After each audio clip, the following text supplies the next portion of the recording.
Hello everyone, welcome to my video. This video is about accessing my AI course at SkillShare.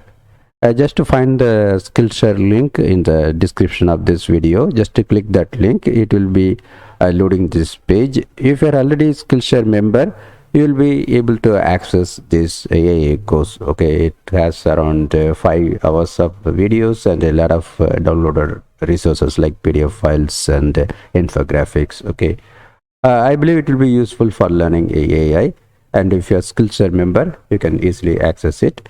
If you are not a Skillshare member, still you can freely access it by getting this 1 month free offer provided by Skillshare. Okay, so just to make use of that opportunity, you can just use this by clicking this link, get 1 free month of Skillshare. Okay, so during that 1 month free offer period, you can access this AI course freely. Apart from this AI course, you can find a lot of other classes also at Skillshare. Okay, so you can access them for 1 month with the help of this link. Okay, so just to make use of this opportunity and tell about this to your friends also. Suppose if they are already Skillshare member, they can access this course, or they can make use of this free offer to access this course as well as other classes. Okay, okay, thanks.